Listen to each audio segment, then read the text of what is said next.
Viewers, welcome back to my YouTube channel Purple Lilies. ഇത് നമുക്കൊരു paragliding ചെയ്താലോ? ഇതിനു മുമ്പ് ഞാൻ കുറച്ച് ഇൻസ്ട്രക്ഷൻസ് ഒക്കെ അവർ പറയുന്നുണ്ട് ഒന്ന് ജസ്റ്റ് ഒന്ന് ഓടണം, ഓടിക്കഴിഞ്ഞാൽ അതൊന്ന് പൊങ്ങി പോവുള്ളൂ, അതൊന്ന് സ്റ്റേബിളായിട്ട് ഉയർന്നും മുകളിലോട്ട് പോകുള്ളൂ എന്ന് അവരിങ്ങനെ ഇൻസ്ട്രക്ഷൻസ് പറയുന്നുണ്ട് കേട്ടോ. അപ്പം ഞാനിപ്പോൾ ഉള്ളത് കുളുമണാലിയിലെ സോലാങ് വാലി എന്ന് പറഞ്ഞിട്ടുള്ള ഒരു സ്ഥലത്താണ്. ഏകദേശം സീ ലെവലിൽ നിന്ന് ഒരു 8,000-9,000 അടി ഉയരത്തിലുള്ള സ്ഥലമാണ് ഇത്. അപ്പോൾ നമുക്കിത് മേളിൽ നിന്ന് നോക്കുമ്പം ശരിക്കും നോക്കുമ്പം ഇത് ഭയങ്കര ഹൈറ്റ് ആയിട്ടുള്ള സ്ഥലമാണ്. പക്ഷേ ക്യാമറയിൽ കാണുമ്പോൾ ഇത് ഭയങ്കര ഹൈറ്റ് ഉണ്ടെന്ന് നമുക്ക് തോന്നുന്നില്ല. എനിക്ക് ഭയങ്കര പേടിയുള്ള ഒരാളാണ് കേട്ടോ. അപ്പം എനിക്കാകെ പേടിയായിരുന്നു. ഞാൻ കയറുന്നില്ല, ഞാൻ ജസ്റ്റ് വന്ന് കണ്ടോളാം, എനിക്ക് കയറാൻ പറ്റില്ല, എനിക്ക് പേടിയാന്ന് പറഞ്ഞ് കാറിക്കൊണ്ടിരുന്ന ഞാൻ ഇതിൽ കയറി പറന്ന് മേളിലെത്തി കഴിഞ്ഞപ്പോൾ എനിക്ക് പിന്നെ അതിൻ്റെ അകത്ത് ഇറങ്ങണ്ടാന്നായി. എനിക്ക് പറഞ്ഞറിയിക്കാൻ പറ്റില്ല. ആ ഹിമാചൽ പ്രദേശിൻ്റെ ആ മലനിരകളിൽ മഞ്ഞ് പുതച്ച് കിടക്കുന്ന ആ വെള്ള പുതപ്പ് പോലെ കിടക്കുന്ന ആ മലനിരകളിൻ്റെ താഴെ വാലീസിൽ പച്ചപ്പ് വിരിച്ച പോലെ പാടങ്ങളും കൃഷികളും ഒക്കെ ആയിട്ട് എന്ത് ഭംഗിയാ എന്ന് ചോദിച്ചാൽ വാക്കുകൾക്ക് അതീതമായിട്ടുള്ളതാണ്. ഈ കുളുമണാലിയിലോട്ട് പോകുന്ന റോഡ് സൈഡ് എന്ന് പറയുന്നത് ഒരു തോടിൻ്റെ സൈഡിൽ കൂടി പോകുന്ന ഒരു സിഗ്സാക്ക് രീതിയിലുള്ള റോഡിൻ്റെ സൈഡിൽ കൂടിയാട്ടോ പോകുന്നത്. അത് പോകുന്നത് മേളിലോട്ട് പോയി കഴിഞ്ഞാൽ 51 കിലോമീറ്റർ മുന്നോട്ട് പോയിട്ടുണ്ടെങ്കിൽ റോത്തങ് വാലി എന്ന് പറഞ്ഞൊരു റോത്തങ് പാസ് എന്ന് പറഞ്ഞൊരു ടണലിൻ്റെ ഉള്ളിലോട്ട് ചെന്ന് ആ ടണൽ ഏകദേശം 1,67,000 സീ ലെവലിൽ നിന്ന് അത്രയും ഹൈറ്റുള്ള സ്ഥലമാണ്. ഒരു മിനി അന്റാർട്ടിക്ക, ഇന്ത്യയുടെ മിനി അന്റാർട്ടിക്ക എന്ന് വേണമെങ്കിൽ പറയാൻ പറ്റുന്ന അത്രയും ബ്യൂട്ടിഫുൾ ആയിട്ടുള്ള, അത്രയും മനോഹരമായിട്ടുള്ള സ്ഥലമാണ്. എനിക്കിവിടുന്ന് ഇതിൻ്റെ അകത്തുനിന്ന് കയറാൻ പേടിയായിരുന്നെങ്കിൽ കയറി കഴിഞ്ഞപ്പം എനിക്ക് ഒന്നുകൂടി കയറണമെന്നായി. അപ്പം പറഞ്ഞു നമുക്ക് മോളിൽ പോകുമ്പം ഒന്നുകൂടി കയറണം. റോത്തങ് പാസിൻ്റെ അവിടെ ചെല്ലുമ്പോൾ അവിടെ ഫുൾ മഞ്ഞിൻ്റെ മുകളിൽ കൂടി നമുക്ക് ആ 1,67,000 ഹൈറ്റിൽ നിന്ന് അവിടുന്ന് കാണുമ്പോൾ ഉള്ള ഡിഫറൻസും ഇവിടുന്ന് കാണുമ്പോൾ ഉള്ള ഡിഫറൻസും വളരെ വ്യത്യാസമാണ്. വളരെ മലയിടുക്കുകളുടെ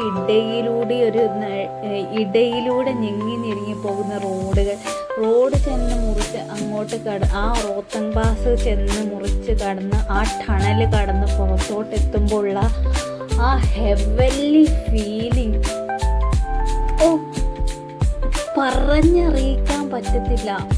അങ്ങോട്ട് നമ്മൾ ഇറങ്ങി ചെല്ലുമ്പോൾ ആദ്യം കാണുന്ന ഇച്ചിരി വിസ്താരമുള്ളൊരു പാർക്കിംഗ് മോഡലിൽ ചെറിയൊരു ഏരിയ, അതിൻ്റെ തൊട്ട് താഴെയായിട്ട് ഫുൾ ബ്ലൂയിഷ് കളറിൽ ഒരു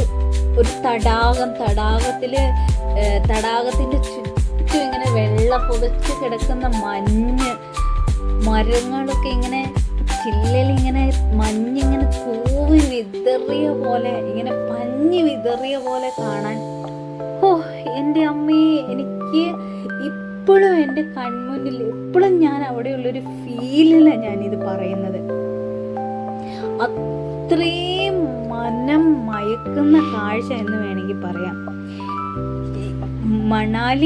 മണാലിയും റോത്തങ് പാസും എല്ലാം വളരെ ബ്യൂട്ടിഫുൾ ആണ്. പക്ഷെ ഇവിടെ നിറച്ചും അവർ കൃഷികളൊക്കെ ചെയ്ത് താഴോട്ട് നോക്കിയാൽ ഫുൾ പച്ചപ്പും ഹരിതാഭവും മാത്രമേ കാണാനുള്ളൂ.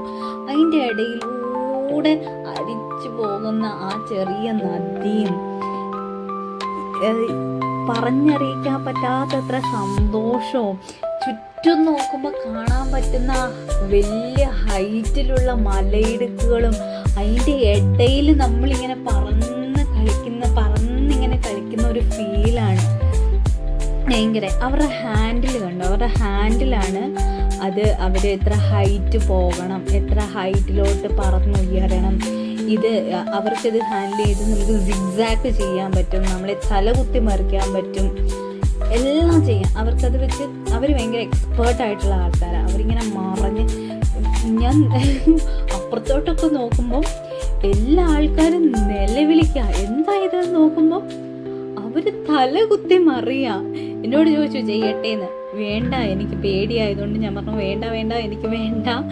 ബട്ട് എനിക്ക് അങ്ങനെ ഇരിക്കാൻ, ആ ഇരുന്ന് ഫുൾ ചുറ്റും കാണാൻ, എനിക്ക് ആ ഹൈറ്റിനോടുള്ള ആ പേടിയൊക്കെ അങ്ങ് അലിഞ്ഞില്ലാണ്ടായിപ്പോയി എന്ന് വേണം പറയാൻ. പിന്നെ ഇവിടുത്തെ ഒരു പ്രത്യേകത എന്ന് പറഞ്ഞിട്ടുണ്ടെങ്കിൽ മണാലിയിൽ എസ്പെഷ്യലി നമുക്ക് കഴിക്കാൻ കിട്ടുന്ന അധികം ഫുഡും മാഗി അങ്ങനെയുള്ള അത്രയൊരു ഹൈജീനിക് ആയിട്ടുള്ളൊരു ഫുഡല്ല. മാഗി അങ്ങനെയുള്ള സാധനങ്ങളൊക്കെ ആട്ടോ കഴിക്കാൻ കിട്ടുക. പിന്നെ സ്ട്രീറ്റ് ഫുഡ്സാണ് അധികവും. പിന്നെ മഴയും മഞ്ഞും തണുപ്പും ഒക്കെ ആയിട്ട് അവർ കോണ് ചുട്ട് തരും. കോൺ ചുട്ടിട്ട് അതിൻ്റെ അകത്ത് നാരങ്ങയൊക്കെ ഇങ്ങനെ പിഴിഞ്ഞൊഴിച്ച് മുളക് പൊടി നാരങ്ങ ഉപ്പൊക്കെ ഇട്ട് അങ്ങനെയൊക്കെ തരും കേട്ടോ. അതൊക്കെ ഭയങ്കര, നമ്മളത് ഊട്ടിയിലൊക്കെ പോകുമ്പോൾ കഴിക്കുന്ന പോലെ അങ്ങനെ അതൊരു എനിക്ക് ഇഷ്ടപ്പെട്ട ഒരു ഫുഡാണ്. പിന്നെ അവിടെ പാനിപ്പൂരി അങ്ങനെ പല പല പല സാധനങ്ങളുണ്ട്. പിന്നെ ഞങ്ങൾ നിന്ന ഹോട്ടലിൻ്റെ തൊട്ടടുത്തായിരുന്നു ടിബറ്റിയൻ മാർക്കറ്റ്.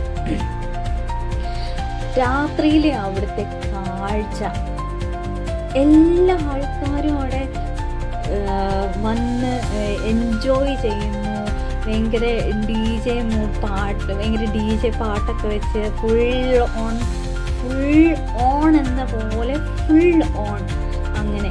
പിന്നെ എല്ലാ കടകളിലും പലതരത്തിലുള്ള എല്ലാ വെൻഡറിൻ്റെയും അല്ലാതെ കുറേ ആർട്ടിസ്റ്റുകളുടെ ഫോട്ടോ പിക്ചേഴ്സും കാര്യങ്ങളും, കുറേ ആർട്ടിസ്റ്റിക് ആയിട്ടുള്ള കലകളും ക്രോക്കറീസൊക്കെ ചെയ്ത ഡ്രസ്സുകളും കാര്യങ്ങളും ഒക്കെ ആയിട്ട് വളരെ ക്വയറ്റായിട്ടെന്ന് പറയാൻ പറ്റില്ലെങ്കിലും വളരെ മനോഹരമായിട്ടുള്ള ടിബറ്റിയൻ സ്ട്രീറ്റ് മാർക്കറ്റ് കാണാൻ പറ്റും.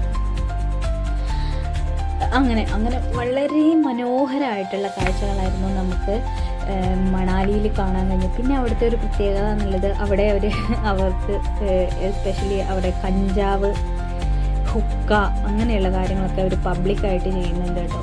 അതൊക്കെയാണ് ഇവിടുത്തെ പ്രത്യേകതകൾ. ഇത്രയേ ഉള്ളൂ നമ്മുടെ മണാലി പാരാഗ്ലൈഡിംഗ് വിശേഷം. Thank you so much. Watch, like, share, subscribe. Love you all. Till then, next video. Bye bye. See you.